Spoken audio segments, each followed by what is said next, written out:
සියලු දෙනාටම සුබ දවසක් කියලා පිළිගන්නවා ෆුඩ් එක් ලංකා සමගින් මම කසුන් හෙට්ටිගේ. ඉතින් අද මම ඇවිල්ලා ඉන්නේ අනුරාධපුර ජාතික පසුවසන කළමනාකරණ ආයතනයේ සිට අද ඔයාලට කියලා දෙන්න යන්නේ සහල් පිටි ආශ්‍රිතව නිෂ්පාදනයක් විදියට සහල් පිටි ආශ්‍රිතව කොහොමද අපි අයිස්ක්‍රීම් එකක් හදාගන්නේ කියලා. එතකොට කලින් මගේ රේඩියෝ චැනල් එක කරපු සම්මුඛ සාකච්ඡාවකදී සහල් පිටි ආශ්‍රිත නිෂ්පාදන ගැන මම කතා බහ කරුවා. එතකොට එතනදී මම මේ ගැන සඳහන් කරා. ඉතින් අද අපි බලමු සහල් පිටි වලින් කොහොමද සහල් කිරි සාදාගන්නේ, ඊට පස්සේ සහල් කිරි වලින් කොහොමද මේ වගේ අයිස්ක්‍රීම් මැෂින් එකක් භාවිතා කරලා අපි අයිස්ක්‍රීම් එකක් හදාගන්නේ කියලා. එතකොට ජාතික පසුවසනු කළමනාකරණ ආයතනයේ පේටන්ට් බලපත්‍රයේ සහිත නිෂ්පාදනයක් තමයි මේක. හැබැයි අපි මෙහිදී කිසිම කෙනෙකුට මුදල් අය කරන්නේ නැතුව, පේටන්ට් වලට මුදල් අය කරන්නේ නැතුව පුහුණු පාඨමාලා හරහා මෙම තාක්ෂණය එළියට ලබා දෙනවා. ඉතින් මේ තාක්ෂණය ලබා ගන්න ඕන නම් මම මේ ගැන රෙසිපි ගැන කතා කරන්න යන්නේ නැහැ. අපේ ආයතනය සම්බන්ධ වෙලා ඔබට ඉදිරියට පුහුණු පාඨමාලාවකට සම්බන්ධ වෙන්න පුළුවන්. ඉතින් අපි මුලින්ම බලමු මේ වගේ අයිස්ක්‍රීම් මැෂින් එකකින් අපි සාමාන්‍යයෙන් දැකලා තියෙනවා ගොඩක් ජනප්‍රියයි සෝය අයිස්ක්‍රීම්. සෝය අයිස්ක්‍රීම් කියන එක තමයි ගොඩක්ම ජනප්‍රියලා තියෙන මේ වගේ අයිස්ක්‍රීම් මැෂින් එකක් භාවිතා කරලා. ඊට අමතරව ඔය එලකිරි වලින් අයිස්ක්‍රීම් හදන්න පුළුවන්, පොල් කිරි වලින් හදන්න පුළුවන්, ඒ වගේ කිරි జాතියක් තමයි මේ සහල් කිරි. එතකොට සහල් කිරි වලට අමතරව ඔයගොල්ලන්ට හදා ගන්න පුළුවන් නම් එක එක පිටි ಜಾති වලින් අපි හිතමු කොස් ඇට වලින් කොස් ඇට පිටි කරලා ඉවරලා එකෙන් කිරි හදනවා. ඊගාට කොස් වේරලා එකෙන් කිරි ගන්නවා. එහෙම නැත්නම් කිතුල් පිටි වලින් කිරි ගන්නවා. ඒ වගේ මොකක් හරි මේකෙන් කිරි జాතියක් හදාගත්තොත් එහෙම අපිට ඒක අයිස්ක්‍රීම් මැෂින් එකට දාලා ඉවරලා අයිස්ක්‍රීම් එකක් හදාගන්න පුළුවන්.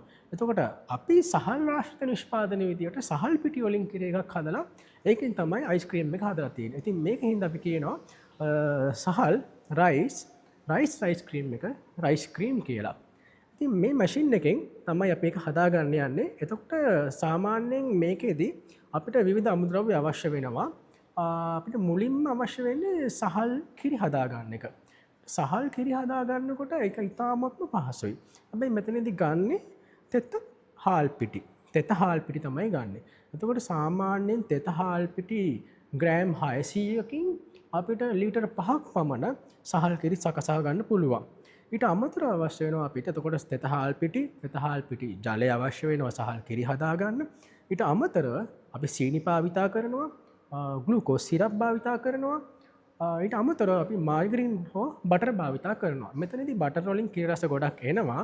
නම් මෙතන කිරි අඩංගු නොවන එකක් විදිහට සම්පූර්ණයෙන් 100% කිරි භාවිතා නොකරන නිෂ්පාදනයක් විදිහට අපි යනවා නම් අපිට පුළුවන් මාර්ජරින් වලින් හදන්න.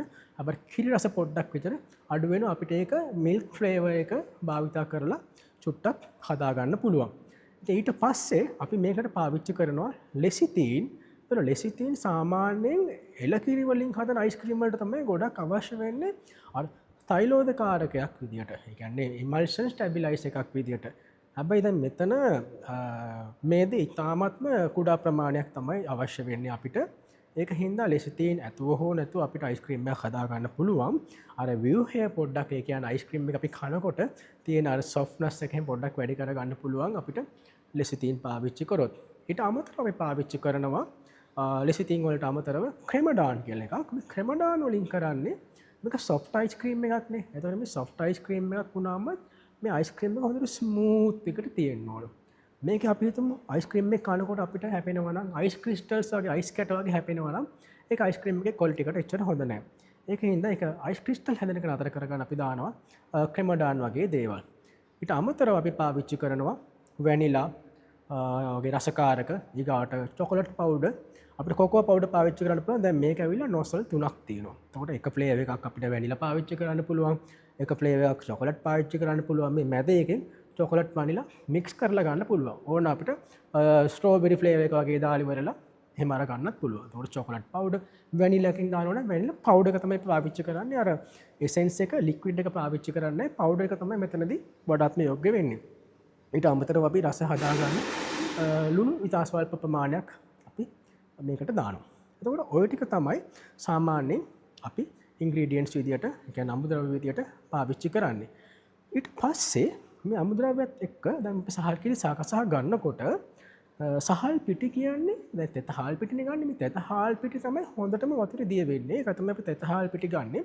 මේක සාමාන්‍ය වතුරේ හොඳට දිය කරගන්න අමාරුයි.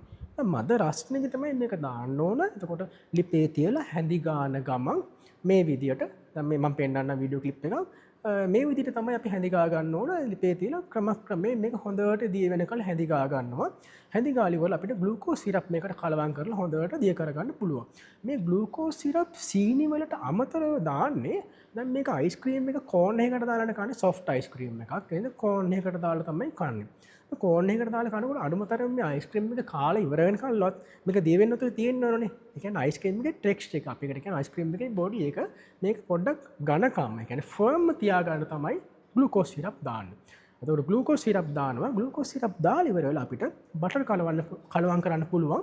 එතකොට බටර් කලවම් කරනවා නම් බටර් එක ලෙසිතීන් අපි පාවිච්චි කරනවා නම් බටරුත් එක්ක ලෙසිතීන් දාලා ඉවර වෙලා අපිට මේක එකට කලවම් කරගන්න පුළුවන්. ඊට පස්සේ මේක හොඳ උකු ද්‍රාවණයක් වෙන විදියට මේක හැඳි ගාලා ඉවර වෙලා අන්තිමට කාමර උෂ්ණත්වයට ආවට පස්සේ තමයි වැනිලා පවුඩර් හරි ඒ වගේ රසකාරක ස්ට්‍රෝබෙරි පවුඩර් මේ එසෙන්ස් එක දානවා නම් ඒක ඊට පස්සේ කලරින් දානවා නම් දැන් අපි හිතමු ස්ට්‍රෝබෙරි වල වගේ ගත්තොත් එහෙම රෝස පාටක් තියෙනවා.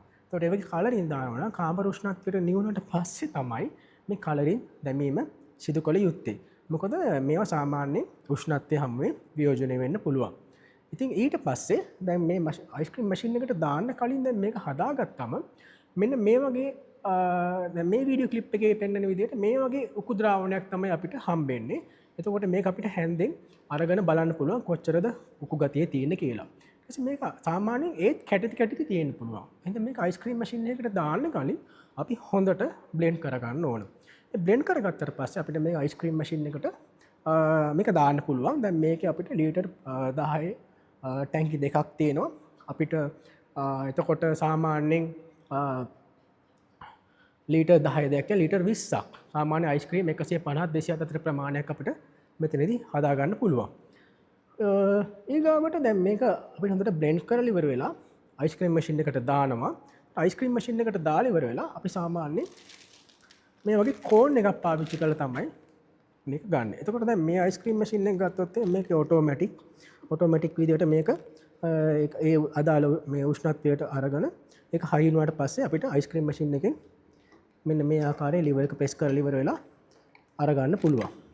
එතකොට මේ විදිහට තමයි මේ වීඩියෝ ක්ලිප් එකේ විදිහට තමයි අයිස්ක්‍රීම් අපිට ලබා ගන්න පුළුවන් වෙන්නේ. ඉතින් මේ අයිස්ක්‍රීම් එකේ නැත්නම් රයිස් ක්‍රීම් එකේ තියෙන වැදගත්ම විශේෂම දේ තමයි අපි මෙතනදී බටර් කලවම් කරනවා. ඒ බටර් මේ සම්පූර්ණ මේද ප්‍රතිශතයක් විදිහට ගත්තොත් එහෙම මුළු අයිස්ක්‍රීම් එකෙන්ම 2%යි තියෙන්නේ මේද ප්‍රතිශතය.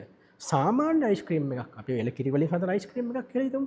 මේ වගේ අයිස්ක්‍රීම් එක අඩුම තරමේ 10 15 වගේ මට්ටමකට මේද අපිට ඉහළ දාන්න ඕන අයිස්ක්‍රීම් එකක් විදිහට තියාගන්න. එතකොට මේදේ කියලා කියන්නේ සාමාන්‍යයෙන් ශක්තිය බහුල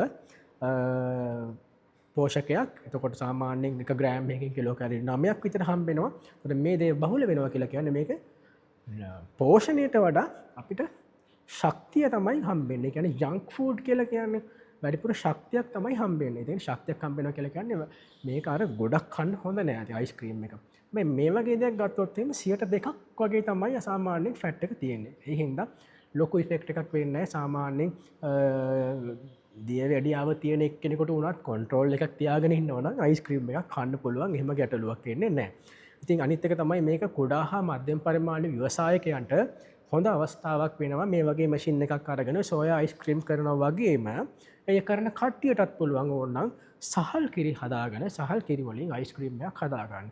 ඊට අමතරව මම අර මුලින් කිව්වා වගේ අපිට විවිධ ප්‍රභේද අයිස්ක්‍රීම් වර්ග හදාගන්න පුළුවන්. පොල් කිරි අයිස්ක්‍රීම්, ඒකට කොස් කිරි අයිස්ක්‍රීම්, කිතුල් කිරි අයිස්ක්‍රීම්, ඔය විදිහට අයිස්ක්‍රීම් වර්ග විශාල ප්‍රමාණයක් හදාගන්න පුළුවන්. මොකද මිනිස්සුත් ආසයි අයිස්ක්‍රීම් මේක රස විවිධ විදිහට බලන්න. අනිත් එක තමයි සාමාන්‍යයෙන් අපේ රට කියන්නේ ඝර්ම කලාපීය රටක්. ඉතින් මේ දැනටත් දාඩිය දානවා. ඉතින් ඝර්ම කලාපීය රටක ඉතාමත් හොඳ මාකට් ඔපචුනිටි එකක් තමයි මේ අයිස්ක්‍රීම් මැෂින් එකකින් අයිස්ක්‍රීම් බිස්නස් එක පටන් ගන්න එක. ඉතින් මේ සම්බන්ධයෙන් වැඩිදුර තොරතුරු අවශ්‍ය වෙනවා නම් අපේ ආයතනය සම්බන්ධ කරගන්න පුළුවන්. එහෙම නැත්නම් මාව සම්බන්ධ කරගන්න පුළුවන්. ඉතින් මම කසුන් හෙට්ටිගේ ජාතික පසුවසුණු කළමනාකරණ ආයතනයේ ඉඳලා තමයි මම මේ වීඩියෝ එක ගෙනලා දෙන්නේ. සියලු දෙනාට සුබ දවසක්.